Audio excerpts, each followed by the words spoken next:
I just wanted to talk a little bit about the difference between delusional people, people with delusions, versus people who are Mandela affected, because I've been called delusional many times in my life, and I know many out there have. And I think it's important to understand when we're talking about delusions what that means. And this one interesting quick definition is people with delusions will feel they're abused and exploited, I guess, like all the time. I mean, all of us have our moments of being abused and exploited. I mean, for me, it's like daily at work. Maybe I'm just making a case for myself being delusional. Um, Comprehending threatening meanings into harmless remarks. I've seen, I've actually seen that expressed a lot in a lot of people. Doubting the loyalty or trustworthiness of friends, having grudges for a prolonged period of time, answering readily to perceived slights. And I think we're all guilty of some of these some of the times. I mean, everybody, I mean, not everybody, but a lot of people have their moments. But I think the last one, the category 6, is what they mostly see us with the Mandela effect as having, is seeing or hearing or feeling things that are absent in reality. And it's funny that they put that UFO there because well, it's just funny because the government is basically saying, yeah, that's legit now. But go figure. It's the world we live in. But I was thinking, just a perfect example is if I say to you right now that I see uh a monkey dancing on my dining room table and there's no monkey there, and I say I see that monkey. Don't you see that monkey dancing on the table? And let's say there's a room full of people, and I say, look, there's a monkey dancing on that table, and nobody sees the monkey dancing on the table, not one person.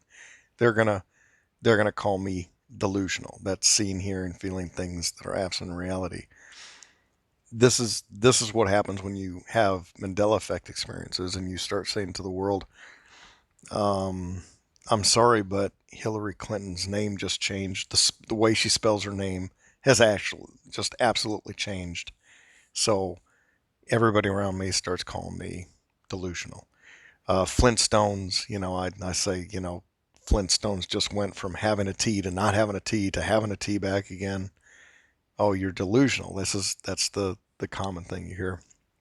So if I'm the only person in the room who sees this monkey, nobody else in the room can validate that. Maybe, just maybe, I am delusional.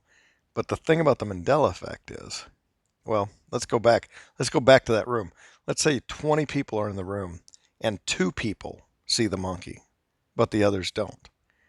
Not one person, but two different people. Maybe they don't even know each other. They both say they can see this monkey and they don't understand why nobody else can. Now you've got a little bit more validation there. Is the person actually delusional, or is it that these two people can see something that the others can't? That's what you got going on with the Mandela effect. It's not that um, we're delusional, but we are seeing something that other people, for some reason, most people aren't seeing. But a lot of us are seeing the same thing. A lot of us are saying, I know for a fact that Berenstein Bears was the way it was spelled, Berenstein, not Stain. It was, it's gone from the E to the A. Um, we know for a fact, we know for a fact that there was Haas avocados. We know for a fact that the thing is that we're saying things that we all know, whether it be Berenstein Bears or whether it be Haas avocados or whether it be Snow White, Mirror Mirror on the Wall, Lucy. You've got some splaining to do. All these ones that we know, and I absolutely knew my whole life that the thinker pose was to put your fist to the forehead, and how that changed, and more people didn't cry out and say, "What is this? What has happened here?" But that's the Mandela effect. It's not one individual saying that they're delusion. It's not one individual seeing it. It's lots. It's tens of thousands of people, maybe 100,000 people, all saying this used to be a certain way. I absolutely know it.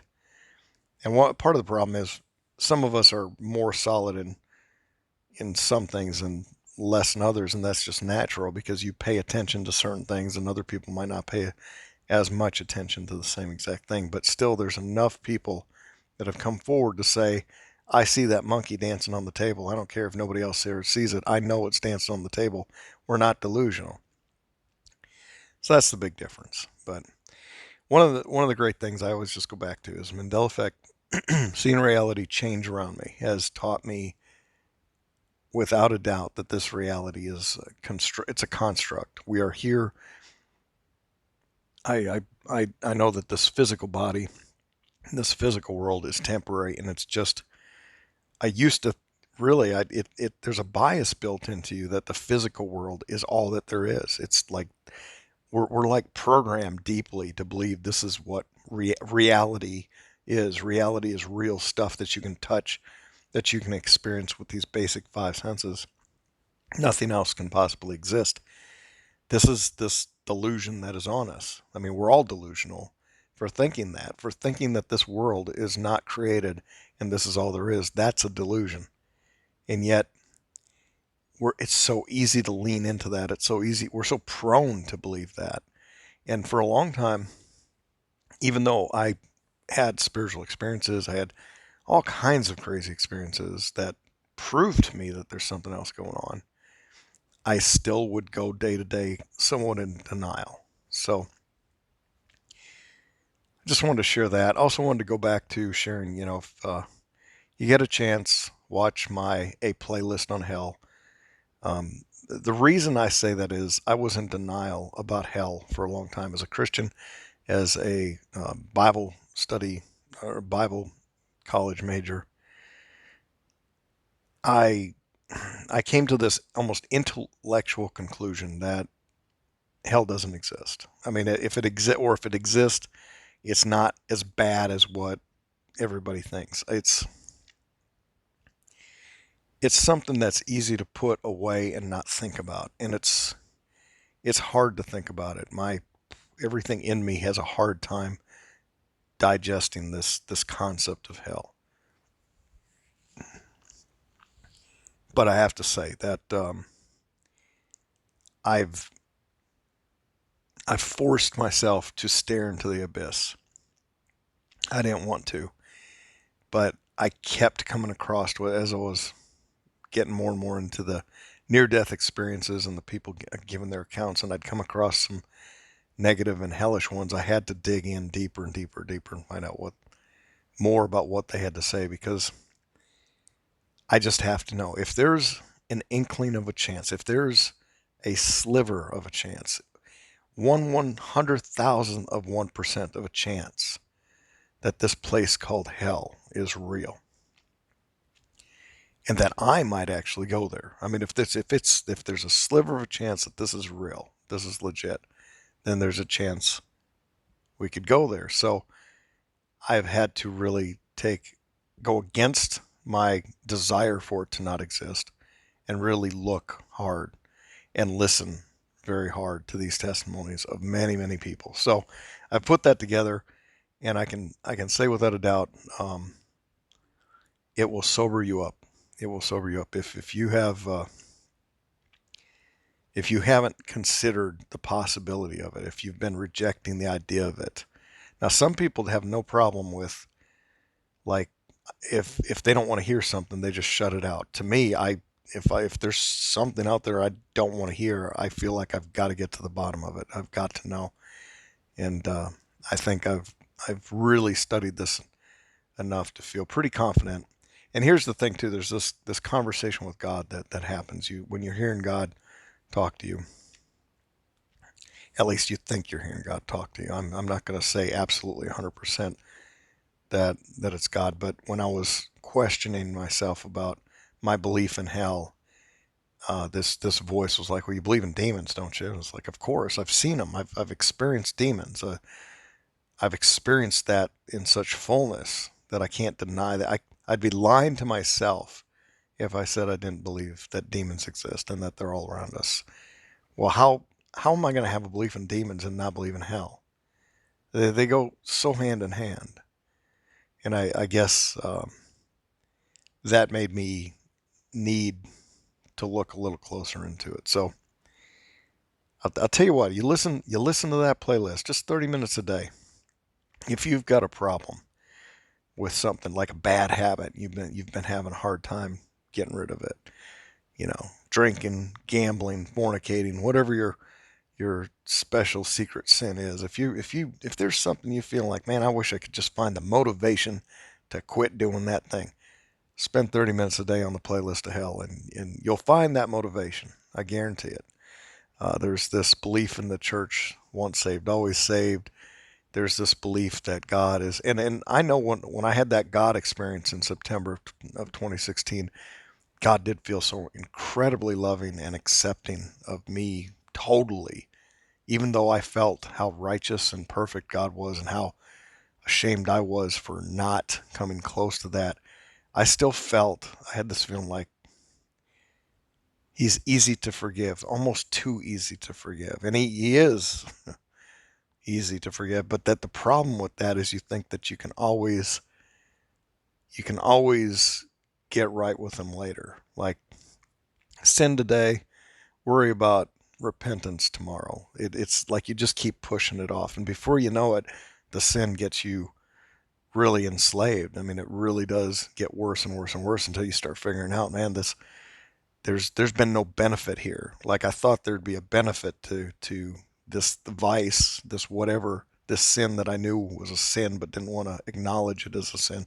Keep doing it, and then you start realizing this thing really does tear you down. This thing really is bringing me to a place I don't want to be, and it's horrible. And for me, the realization that sin was bondage, and like Satan's 3-point plan, it's basically to steal, kill, and destroy. And I realized that I was the joy that was in me that I used to really feel when I'd wake up in the morning. I'd feel it. I'd feel this communion and this conversation, this energy with God, especially after the 2016 experience. I felt this like he's there, and there was just this natural joy. Wake up in the morning, got joy, and I understood when that wasn't there, and it was because just me getting right back into the old ways. It destroys that communion with God, and then the joy's not there. So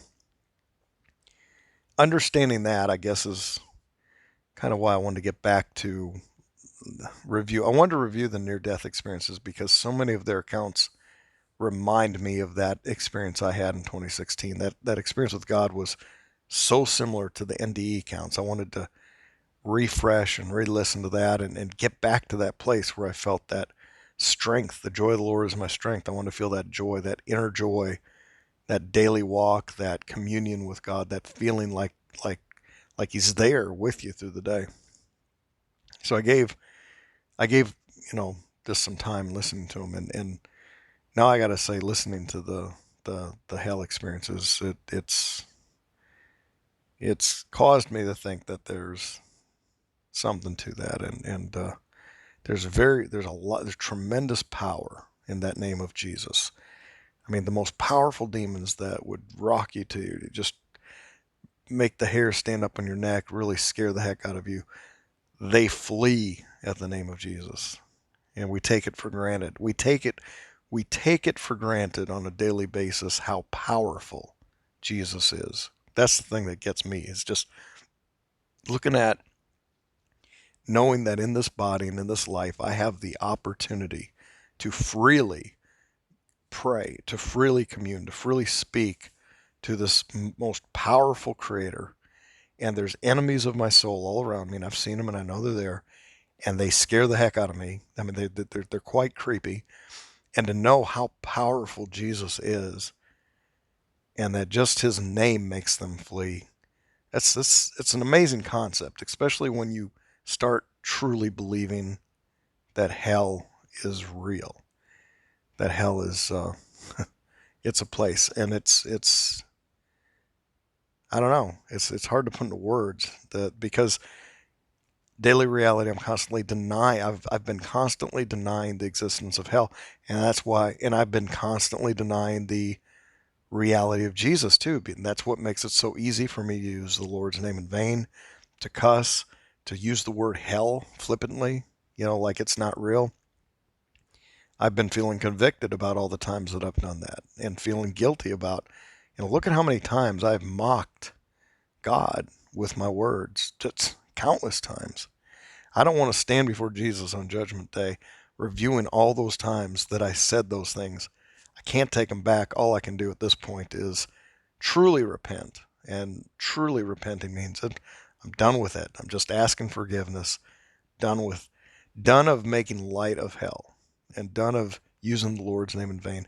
Done with the profanity too, because I think there's a spirit behind the profanity. When we use a lot of these words that we know that they don't sound right. They don't sound good. And it's funny when you listen to exorcisms or people that are, deliverance ministries, people who the demon manifest. Well, they just love to cuss. They love to cuss in every single language out there. So I think it's calling upon a spirit when we cuss, and it's the wrong type of energy. That you don't want to bring those kind of spirits.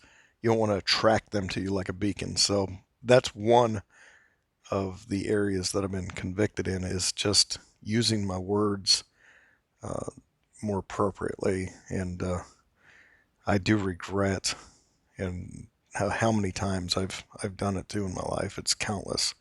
But I've gotten off on a tangent. I keep going back to my playlist on hell, but the purpose of this video is to talk about, what's the difference between a delusional person and a person who sees the Mandela Effect. I think there's a big difference there, and it's the fact that we have so many other witnesses with the same testimonies.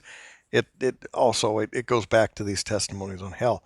There are so many people that have testimonies of hellish experience. I wasn't coming across those at first because, one, a lot of the platforms I was listening to were biased against that. So their own bias, they didn't want to present anything that sounded negative, so they would just not encourage anybody to give a testimony that had any negativity to it. So that would be the block. And even authors of books and things like that, if they're coming at it with a filter and a bias that I don't want to say anything that might offend somebody. And hell, the word hell offends people left and right. That's a trigger word. Sin is a trigger word. The name of Jesus is a trigger word. You got to ask yourself, why are these such trigger words? And why are people getting so offended? There's people that are having real experiences of hell, but they're not allowed to talk about it. And people complain about having near NDEs who've had good experiences, and the good experienced people are saying that they get treated poorly, and they have a hard time talking about their experience because the world doesn't treat them right. How much worse is it for somebody who has a hellish experience to talk about it? Number one, the world doesn't receive it very well. Number two, they don't want it. Who wants to admit that they went to hell? I mean, that's it's pretty bad. I mean, it's kind of a shameful thing to admit that you're drug off to hell. You come back, and it's another thing that keeps people from talking about is they're traumatized. I mean, it's by talking about it, they're reliving it, and it's you have PTSD from it. It's so bad. So there's a natural desire to want to stuff that away and not remember it again. And then there's also I've come across at least 4 cases now, and I believe it happens a lot. And it's proof that there's an amnesia block on the person. So the person goes to hell, comes back, they express that they've been drugged to hell on the operating table. They die and they come back and they're saying these things, and then the surgery continues, and afterwards they have no memory of saying anything like that. It's just wiped from their mind. And I think that's a case too. So the incidence of how often people are having this is much greater than what has been actually reported. So I look at the number of cases of people experiencing the same things, talking about the same things, having very similar witnesses and accounts, and it's just like us seeing the monkey on the table. If it's just one person that does it, I can write it off as delusional. But when it's thousands of people that are saying it, I can't write it off so quickly. And with my own experiences, seeing demonic activity in the world around me, when I was able to see when the blinder was off and I could see that stuff, and seeing the reality change around me, the Mandela Effect, I've seen all that stuff. I know this place is temporary. It's a construct. I know there's something much bigger going on out there. I have to piece it all together here, and I have to listen to the accounts. I know a lot of people don't want to believe there's any consequences to this life, but yeah, the evidence is showing me that there are consequences, and I can tell you at the end of the day, the end result of realizing there are consequences, and there is something as a hell, is it makes you think twice about doing things that you ought not to do. I mean, here I am feeling guilty about using hell, using hell in a sentence that's, just making a joke out of it or using it lightly. How much more am I going to be concerned now about not lusting after women, or not putting things in my body that are harmful for it, or getting addicted to any kind of pharmaceutical or drug or anything like that, alcohol. It sobers you up for life so that you don't do these things that your conscience already tells you it's wrong. And the problem with the conscience is, if you keep ignoring it, you start forgetting that it's wrong, and you start thinking it's no longer wrong.